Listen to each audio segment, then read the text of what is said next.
What's going on, everybody? Welcome back to another episode of the Elite Era podcast.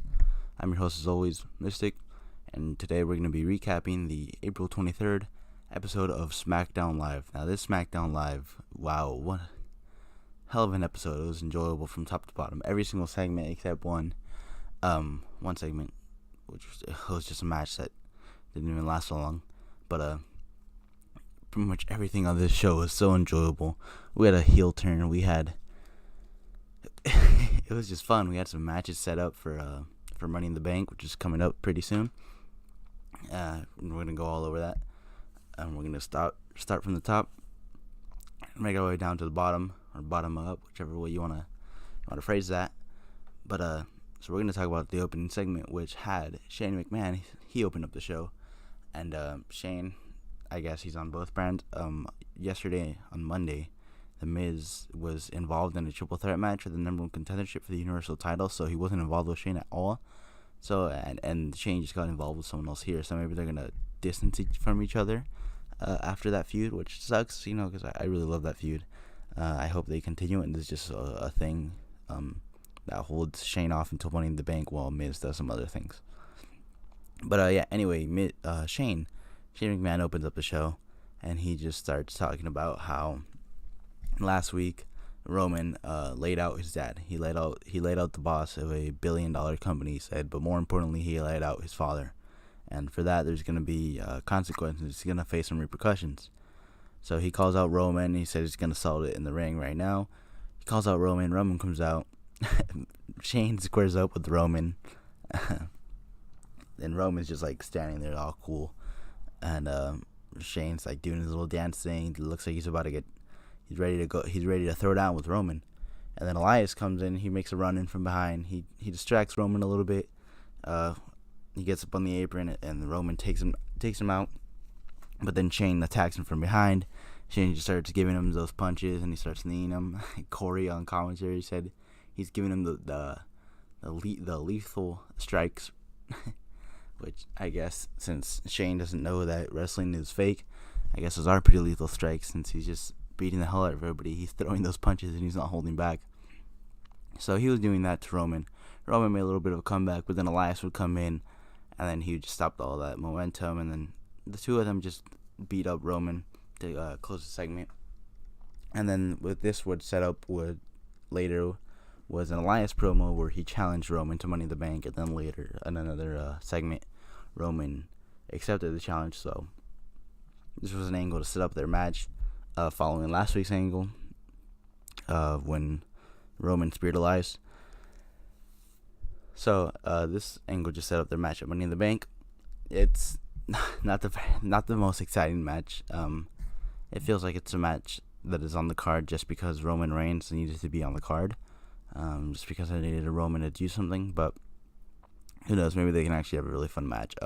Elias, maybe my favorite Elias match was last year. He had a match for the Intercontinental Championship with Seth, when Seth was just being like the best IC champion ever, and he was having great matches with everyone. He had a really good match with Seth, where they had like 30 seconds of amazing action. I remember Elias he threw Rollins all around the ringside area. He threw him back in the ring, and he hit this like awesome elbow drop, and it was like such a close near fall. I thought Elias was gonna win there.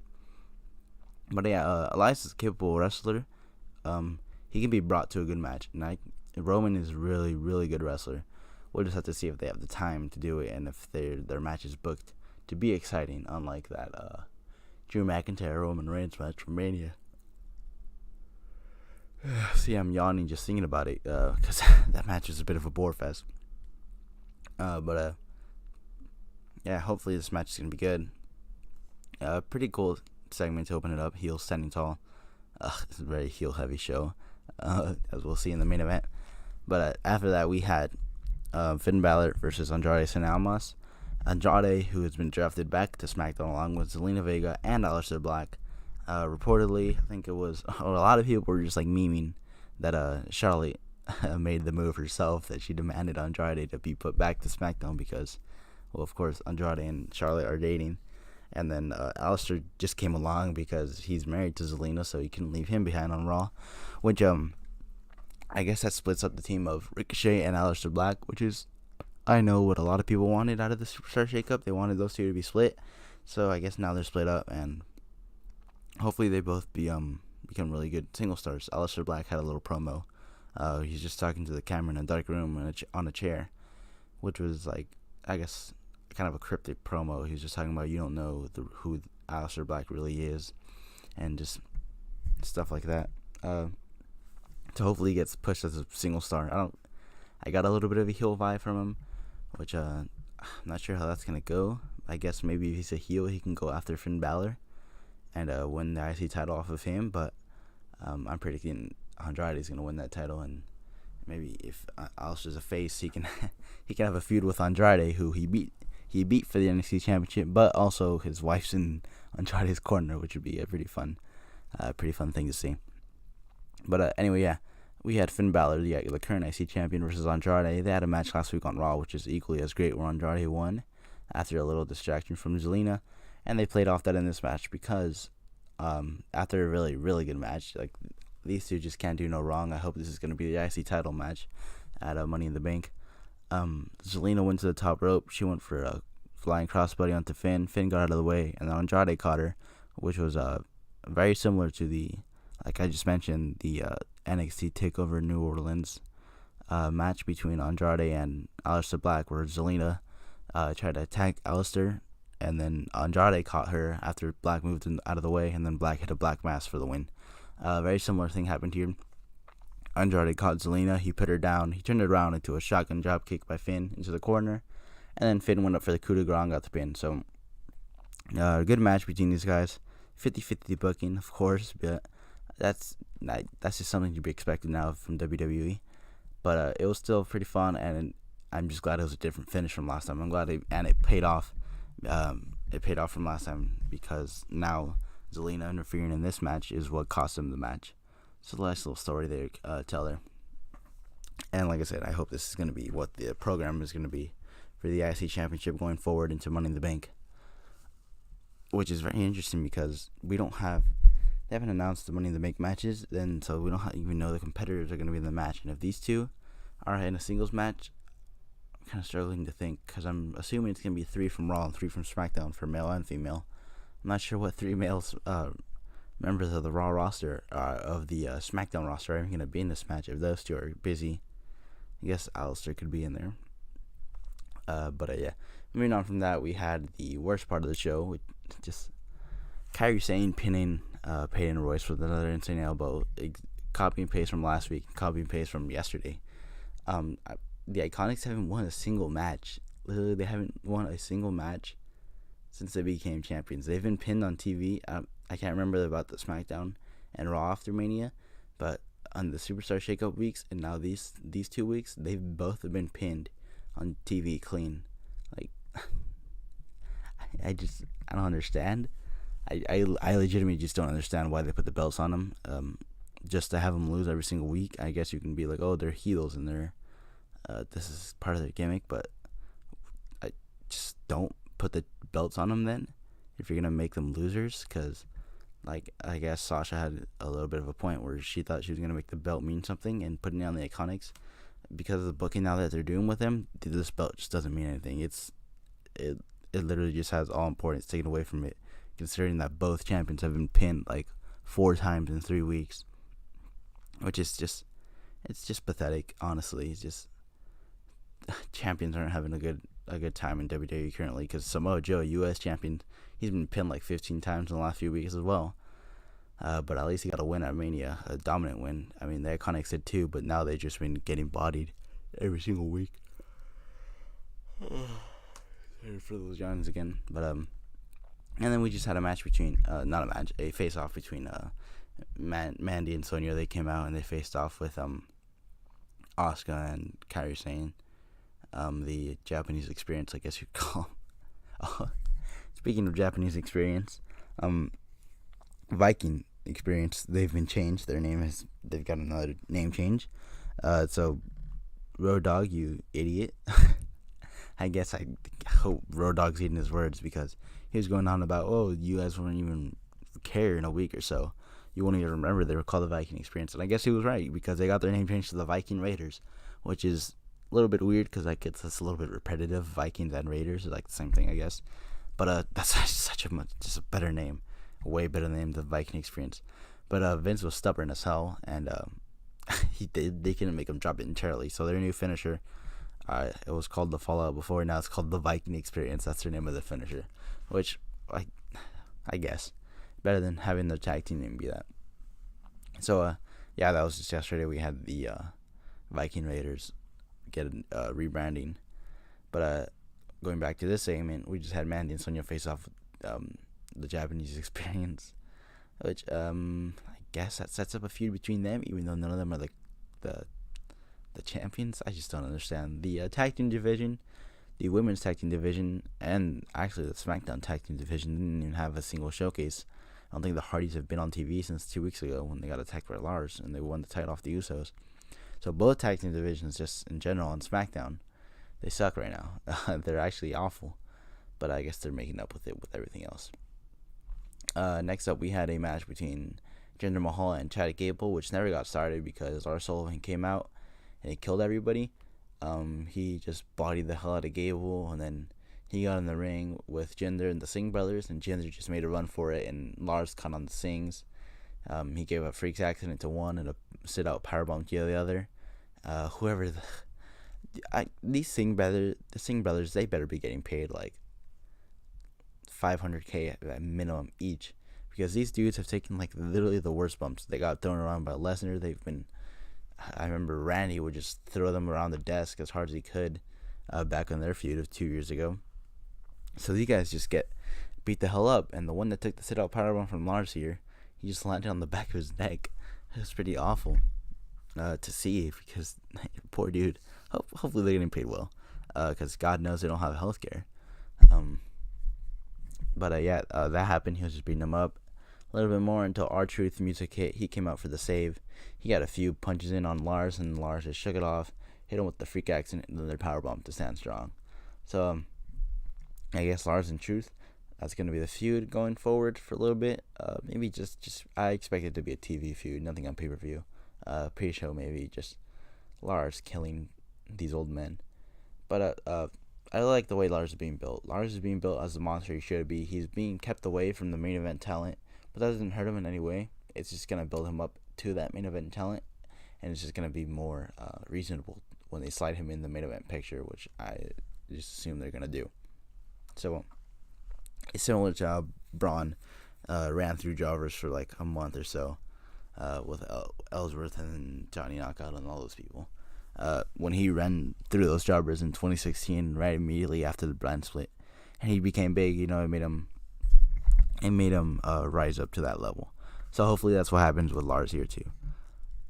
But moving on to the women's segment, they're actually good.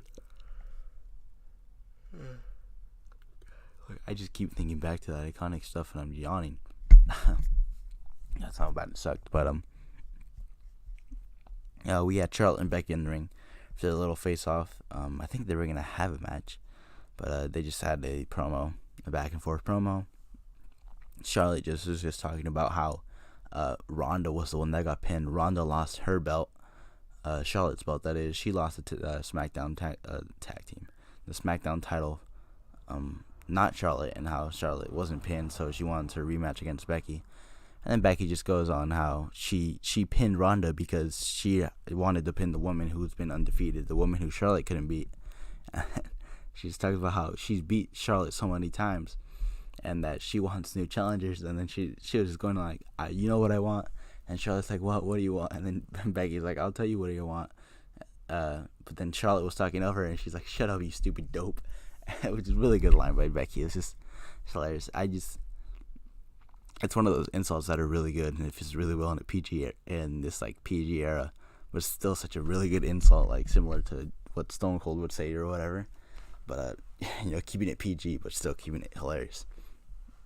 But yeah, Becky just talked about how she wants new challengers, how there's like fresh blood in the back of Mickie James and Albert Moon and Bayley and all these other people that could have a chance before Charlotte, since she's already beat Charlotte many, many times. And then in response to that, Bayley comes out. She just basically says that she wants an opportunity to face Becky for the title, and she just talks about how she's never beaten Bayley before, which I guess on the main roster they've always been separate because Bayley came up post brand split, I believe.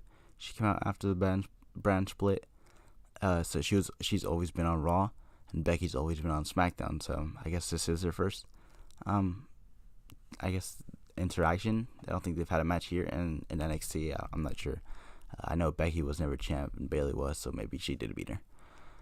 Maybe Bayley did beat Becky and Becky's never beaten Bayley, but still, that just she just sets up a match between her and Charlotte.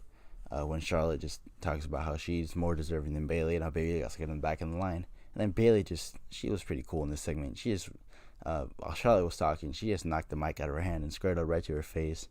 It was pretty cool.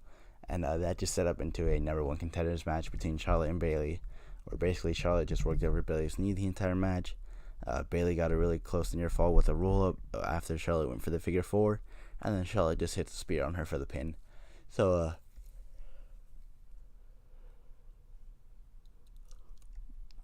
that makes Charlotte number one contender. It sucks for Bayley. Maybe she'll be after. I don't expect Charlotte to win here unless Becky's going to Raw full time. But yeah, that just sets up the match between her and Becky for the SmackDown title at Money in the Bank, and which they announced Becky will be defending both her titles. She's going to be defending against Charlotte number one, the SmackDown title, and then later in the night or earlier, whatever the card order is, she's going to be defending against Charlotte number two.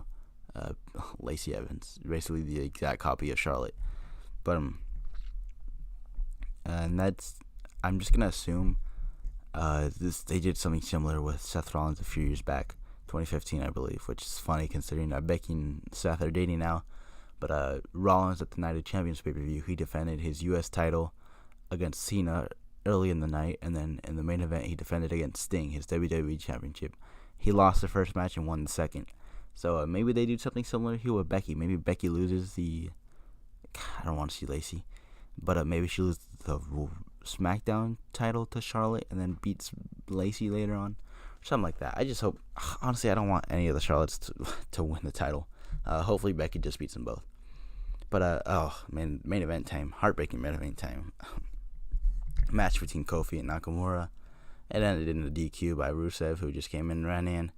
And then Woods came in, took out Rusev. Big O came in, took out Rusev and Nakamura. They just started laying everybody out. Woods got hit with a Kinshasa on the outside, so when Woods was down and Kofi had his back turned, Kevin hit a super kick on Kofi. He turned on him. He turned heel. He hit him with a super kick. He went to the ringside area. He grabbed the belt. He just put it in Kofi's face, yelling in his face how this title. He said, I hope your kids enjoyed the time. I hope you enjoyed your time with it because I'm going to take this from you. And he's just yelling in his face, really good, like trash talk from Kevin. And then he just beats him. Kofi tries to attack him, but Kevin just beats him up a little bit more. And then he takes him to the outside. He sets him up for the pop-up powerbomb on the apron spot. Sets him up for that. Woods hits like a dive. He came too. He hits a dive. He saves Kofi from that. But then Kevin beats him up too, and then he ends up hitting Woods with the powerbomb on the apron, basically destroying Xavier Woods, because I guess that move is supposed to be really devastating. Maybe they'll write him off TV for a little bit, but it's looking to be that this is going to be the WWE title match at Money in the Bank, which is going to be pretty cool. Kevin Owens, I guess it was pretty obvious from the start he was going to turn heel. I would have loved to see this gone a little bit more, but you know, heel Kevin Owens is the best Kevin Owens. You know, him as a face isn't really the best. He is, and I think they're going to have an incredible match. I don't want to see Kofi lose the belt this early, but I can actually see that happening. And with Daniel Bryan being injured currently, and I guess it's pretty serious. It's been they're keeping it close to WWE. I guess the dirt sheets haven't been able to report on it because they're keeping it pretty secret. So I guess that indicates it's something serious, and I just hope it has something to do with his head. Unfortunately, it had to be very unfortunate if Daniel suffered like a concussion or something like that, or some other type of head injury. That would really that'd really suck. Might make him retire again. That'd be awful. But yeah, while Brian's away, we need a new top heel. And SmackDown hasn't really had one, so I guess turn Kevin, and there's your top heel. He's gonna go after the New Day and destroy them. So that was the end of the show, with Kevin Owens standing tall over the New Day, beating up. Like I said, overall it was actually a really, really enjoyable enjoyable show. I had really good promos. Had a nice little heel turn. Had a good promo between Charlotte and Becky and Bayley. It had the buildings of a new star, which was Lars. The women's tag team stuff sucked. And it had good wrestling. Charlotte and Bayley had a really good match, and Balor and Andrade had a really good match. And then we had the heel turn in the main event, which is, I think it's a step in the right direction. It's something I'm really looking forward to, and we'll just see what they do next week. Money in the Bank, 3 or 4 weeks away, so they have time to build. Let's just see what build they have, and maybe if Big E's gonna be return in time for it. Let's see how he deals with Kevin. I'm sure it's gonna be such a big return moment, and maybe he'll help Kofi retain the title by taking out Kevin Owens or something, if Kevin tries to cheat. But anyways, that's been the podcast. It's been a really enjoyable episode of SmackDown. If I had to rate it out of 10, 8 out of 10. Really good show, above average, really enjoyable. It was an enjoyable show from top to bottom. An enjoyable 2 hours with newsworthy moments. So, like I said, 8 out of 10. If you like this video, please leave a like, comment, subscribe, all that stuff. Share this video to other people, and I'll see you guys later. Peace.